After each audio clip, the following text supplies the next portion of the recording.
ሰላም ሰላም እንዴት ናችሁ? 14ኛ ሳምንት በእንግሊዝ ፕሪሚየር ሊግ ብዙ ድራማዎችን ያየንበት ሳምንት ነበረ ማለት ይቻላል። ቀደም ብሎ ማክሰኞ ላይ ማለት ነው ማንቸስተር ሲቲ ፉላምን በክራቨን ኮቴጅ ተጉዞ 5-4 በሆነ መልኩ አሸንፎ ደረጃውንም አሻሽሎ አርሰናል ትናንትና እስከሚያሸንፍ ወደ ሁለተኛ ደረጃውን ያጠናከረበት ከአርሰናል ጋር ያለውን ነጥብም ወደ 2 አጥቦ የነበረበት ሳምንት ነበረ። የጆሴፕ ፔፕ ጋርዲዮላ ማንቸስተር ሲቲ ማለት ነው። ማክሰኞ ዕለት ነው ይሄን ያደረገው 5-4 በሆነ መልኩ አሸንፎ ነበረ። እናንተ ሲን ጨዋታ እንዴት አያችሁት? በጣም ድራማ በሆነ መልኩ ብዙ ጎል ያየንበት ሳምንት ነበረ ማለት ይቻላል። 9 ጎል በዘንድሮ በእንግሊዝ ፕሪሚየር ሊግ 9 ጎል መጀመሪያ ጊዜ የገባበት ጎል ነበረ። ለገለልተኛ ተመልካች በጣም እጅግ አዝናኝ የሆነ ጨዋታ ነበር ማለት ይቻላል። ግን ለማንቸስተር ሲቲ ደጋፊዎች በጣም አስቸጋሪ የሆነ ሳምንት ነበረ ማለት ይቻላል። ምክንያቱም ማንቸስተር ሲቲ በአርሊንግ ሃላንድ 17ኛ ደቂቃ ጎል አስቆጥሮ መምራት ጀመረ። ከዛ በ37ኛ ደቂቃ ደግሞ ቲጃኒ ሬንጀርስ ከአርሊንግ ሃላንድ የተሻገረለትን ጎልን አስቆጥሮ 2-0 መምራት ጀመረ። 44ኛ እረፍት ለመውጣት 1 ደቂቃ ሲቀር ፊል ፎደን ግሩም ጎል አስቆጥሮ 3-0 መምራት ጀመረ ማለት ነው። 45+2 ማለት ነው የባከነ ደቂቃ የተጨመረው የቀድሞ የአርሰናል ተጫዋች ኢስሚዝሮ ጎል አስቆጥሮ በጭንቅላት ማለት ነው 3-1 አረገ ማለት ነው። ከዛ በኋላ ከእረፍት መልስ ወዲያውኑ እንደመጡ ማንቸስተር ሲቲ በፊል ፎደን አማካኝነት ለራሱ ሁለተኛ ጎል ለማንቸስተር ሲቲ ደግሞ አራተኛ ጎል አስቆጥሮ 4-1 ሲቲ መምራት ጀመረ። ጨዋታውንም ገሏል ተብሎ የታሰበበት ጨዋታ ነበረ። ወዲያውኑ ሳይቆይ በ54ኛ ደቂቃ ጀርሚ ዶኩ ወደ ጎል የሞከረውን የፉላም ተጫዋቾች በራሳቸው ግብ ላይ አስቆጥሮ 5-1 ሲቲ መምራት ቻለ። በጣም አሳምኖ አሸንፎታል። እኔም እንደዛ ብዬ ሲገምት ነበረ። ከዛ በኋላ ግን የተከሰተው አዲስ ነገር ነበረ ማለት ነው። በ57ኛ ደቂቃ ኢዎቢ ጎሉን አስቆጥሮ 5-2 አረገ። ከዛ በኋላ ተቀይሮ የገባ ናይጄሪያዊ የቀድሞ የሲ ሚላን ተጫዋች ቺኩዌዜ እጅግ የማንቸስተር ሲቲ ተከላካይ ሲረብሽ በጣም ፈታኝ ስቃይ ነበረ ማለት ይቻላል። ለማንቸስተር ሲቲ 72ኛ እና 78ኛ ላይ 2 ጎል አስቆጥሮ 5-4 ማድረግ ቻለ ማለት ነው። አሰልጣኝ ፔፕ ጋርዲዮላ ተጠይቆ ነበረ በጋዜጠኞች እንዴት ነው ጨዋታ ብሎ ጠይቁት። እናንተስ እንዴት ነው አያችሁት በማለት በጣም በቁጭት ነው ያወራ። ከ78 ደቂቃ በኋላ አራተኛ ጎል ከገባብን በኋላ ጨዋታን ያየሁት በላይ ደቂቃ ያየሁት ይበልጥ ነበረ፣ በጣም ተጨንቄ ነበረ ማለት ገልጿል። እና አዝናኝ ነበረ ጨዋታ በሚል እሱም መልሶ ጥያቄ ስጠይቅ ነበርና የማንቸስተር ሲቲ የመከላከል ሚና በጣም ደካማ ማለት ይቻላል። ምክንያቱም በና ማቲያስ ኑኔስ መሃል ላይ ጆስኮፍ ጋቫርዲዮል ነው ያሉት። የሮቤን ዲያስ ብቻ ጥንካሬ የሚቀጥል አይመስለኝም። እንደኔ በጣም እጅግ ጥያቄ ውስጥ የሚገባ ይመስለኛል ማንቸስተር ሲቲ በዚህ መልኩ ከአርሰናል ጋር ተፎካክሮ ዋንጫውን ከአርሰናል ወስዳል በሚል እኔ እንደ አንድ የኳስ ተመልካች በጣም እጅግ የሚከብድ ይመስለኛል። ግን ለገለልተኛ የሆነ ማንኛውም ኳስ የማይወድ አይቶ የማይወድ ከሆነ ግን የማክሰኞ ጨዋታ እኔ እውነት ነው የምላችሁ በጣም የሚያዝናና በጎል የታጀበ ጨዋታ ነበር ማለት ይቻላል። ሆኖም ግን ማንቸስተር ሲቲ አሸንፎ ነጥቡንም 28 አድርሶ ከአርሰናል ያለውን ነጥብ በ5 ዝቅ ብሎ ሁለተኛውን ደረጃ ያጠናከረበት ሳምንት ነበረ ማለት ነው። በኳስ ቁጥጥርም ያው ፉላሞች ይበልጡ ነበር ማንቸስተር ሲቲን 57% ኳስ ይዞ ነው የተጫወቱት። ፉላም የዘንድሮ ማንቸስተር ሲቲ በጣም የሚገርም ቁጥር ነው። 43% ነው ማንቸስተር ሲቲ ኳስ ይዞ መጫወት የቻለው። 12 ጎል ወደ ጎል ሞክሮታል ፉላም ማለት ነው። ማንቸስተር ሲቲ በአንጻሩ 11 ነው። ይሄም በጣም እጅግ የሚያስገርም ነው። 6 ኢላማውን ጠበቀ ወይ ደግሞ ኦን ታርጌት የሚባል 6 ጊዜ ሞክሮታል የፉላም ብሔራዊ ቡድን። ማንቸስተር ሲቲ 4 ብቻ ነው ግን ያስቆጠረው 5 ነው። እንዴት 4 ብቻ ወደ ጎል ሞክሮ 5 አስቆጠረ ልትሉ ትችላላችሁ። አምስተኛው በራሳቸው ጎል ያስቆጠሩት ነው። ጀርሚ ዶኩ ወደ ጎል የሞከራት ነው። ኦፍ ታርጌትም የመሆን እድል ስለነበረው ነው 4 ወደ ኢላማን የጠበቀ ጎል የተመዘገበለት ማለት ነው።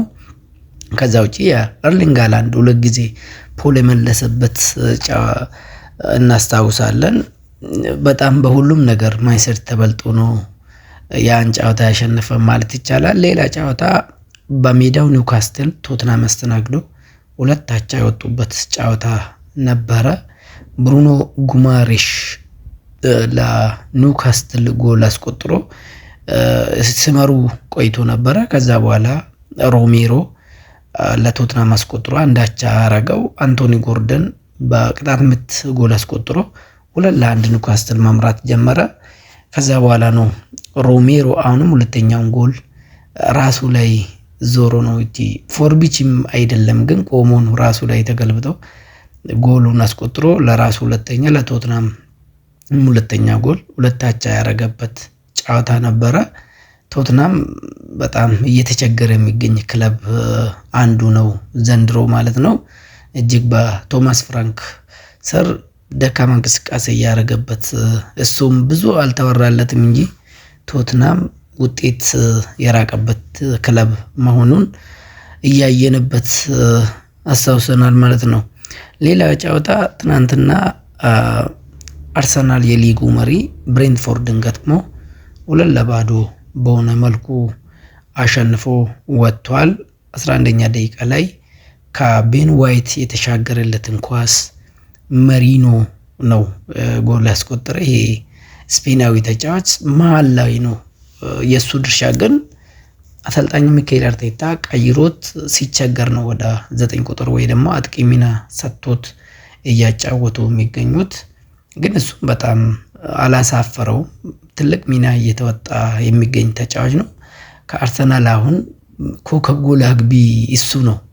ከአርሰናል ተጫዋቾች እነ ጎክሬሽን በልጦ እነ ቡካዮ ሳካ፣ ትሮሳርድ፣ ማርቲኔሊን በልጦ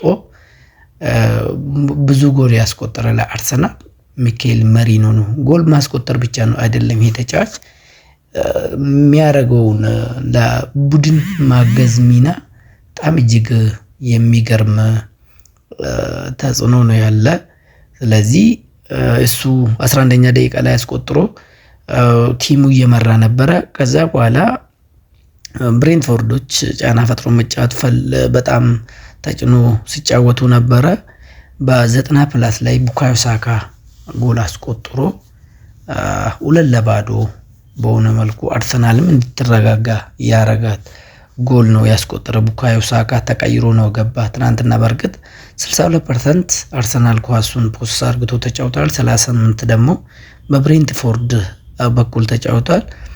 15 ወደ ጎል ሙከራ አድርጓል አርሰናል። በአንጻሩ ደግሞ ብሬንትፎርድ 6 ጊዜ ኢላማው ጠበቀ 7 ጊዜ ሲያረግ አርሰናል ከ7ቱ 2ቱን ወደ ጎል ቀይሮታል ማለት ነው። ብሬንትፎርዶች 1 ጊዜ ብቻ ነው ኢላማ የጠበቀ ቅሩ። ያቺ ግን ከኮርና የተሻገረችውን ኳስ ዴቪድ ራያ እንዴት በጣም ዘንድሮ ጎበዝ በረኛ መሆኑን ያሳየባት ኳስ ነበረ። ያቺ ጎል ተቆጥሮ ብትሆን ኖሮ አርሰናል ይሄን ውጤት ይዞ ይወጣል ብለን ዛሬ ማውራት ይከብዳል እና ዴቪድ ራያ እጅግ ግሩም ብቃት ያሳየበት ምሽት ነበረ ማለት ነው። ሌላ ጨዋታ ደግሞ ብራይተን አስቶን ቪላን አስተናግዶ 4-3 በሆነ መልኩ ከሜዳ ውጪ የኡናይ መሪ ቡድን አስቶን ቪላ ብራይተን አሸንፎ ተመልሷል ማለት ነው። ይህም ትናንትና በ14ኛ ሳምንት የተከናወነ 7 ጎል ያየንበት ጨዋታ ነበር ማለት ይቻላል። አስቶን ቪላ ልክ እንደ ማንቸስተር ሲቲ በጣም ድራማ በሆነ ጌም ነበረ። ትናንትና ማታ 2-0 እየተመራ ነበረ። በ9ኛ ደቂቃ ቫን ሂክ ያስቆጠራት ጎል እንዲሁም በ9ኛ ደቂቃ ደግሞ ቶረስ የአስቶን ቪላ ተጫዋች ማለት ራሱ ላይ ያስቆጠራት ጎል ብራይተን 2-0 ስመራ ቆየ።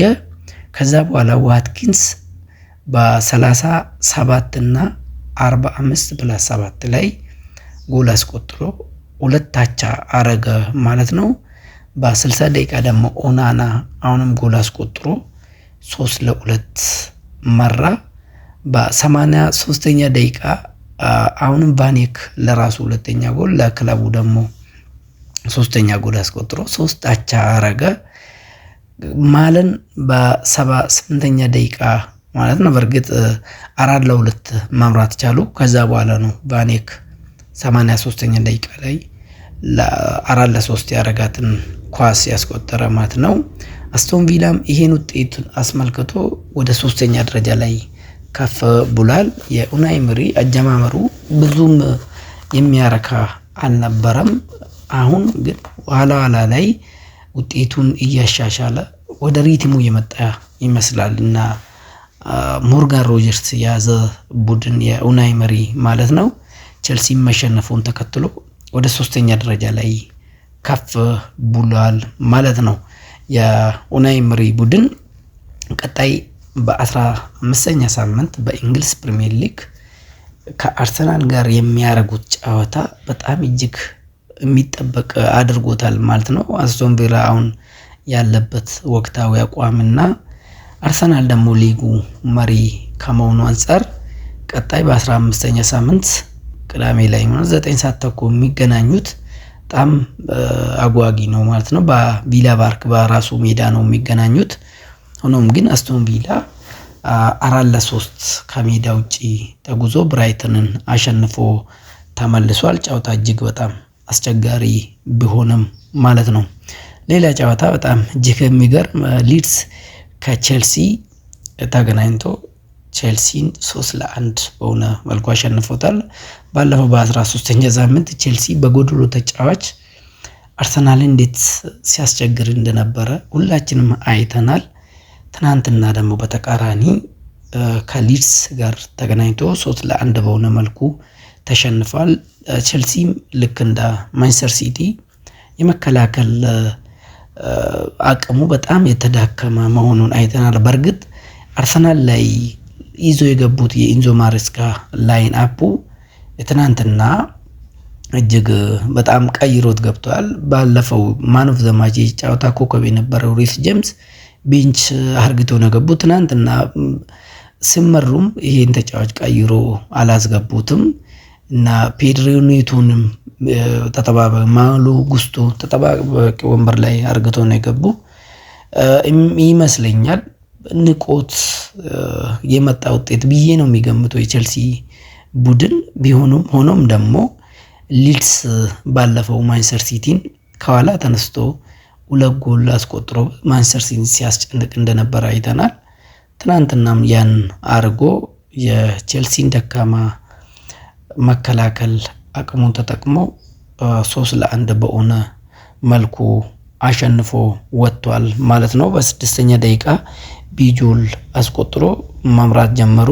ከዛ በ43ኛ ታነካ፣ በ72ኛ ደቂቃ ደግሞ ካልቨርት ሉዊን አስቆጥሮ ነው 3ኛ ጎል ሊድስ ያስቆጥሩት ማለት ነው። ፔድሮ ኔቶ ደግሞ በ50 ደቂቃ አስቆጥሮ ነው ቼልሲን ወደ ጨዋታ ለመመለስ ጥረት ያደረገው።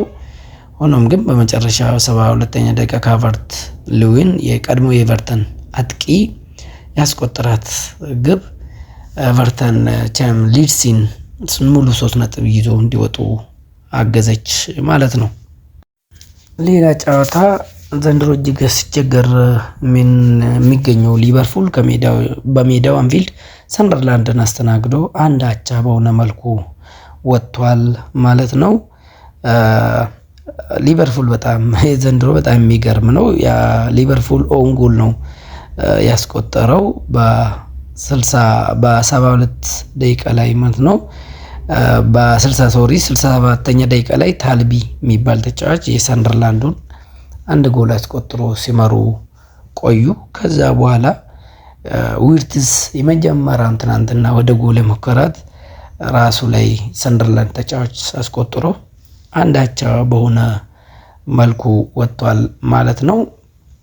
14ኛ ሳምንት ዛሬም ቀጥሎ ማንቸስተር ዩናይትድ ከዌስትሃም ጋር የሚያደርጉት ጨዋታ ይጠበቃል ማለት ነው።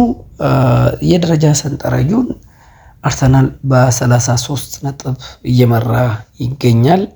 ማንቸስተር ሲቲ በ5 ነጥብ ዝቅ ብሎ በ28 ነጥብ ሁለተኛ ደረጃ ላይ ይገኛል። የኡናይ ኤመሪ ቡድን አስቶን ቪላ ደግሞ በ27 ነጥብ ሶስተኛ ደረጃ ላይ ሲገኝ፣ ቼልሲ አራተኛ ደረጃ ላይ ይገኛል በ24 ነጥብ ማለት ነው። ትናንት መሸነፉን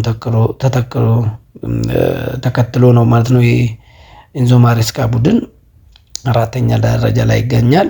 የነገን ወይ ደግሞ የቅዳሜና የእሁድ ጨዋታ ደግሞ ምን ይመስላል፣ ውጤቱ ምን ይዞ ይመጣል፣ የ15ኛ ሳምንት የሚል ደግሞ ይዤላችሁ እመጣላችሁ። እስከዛ ሰላም ቆዩላችኋል።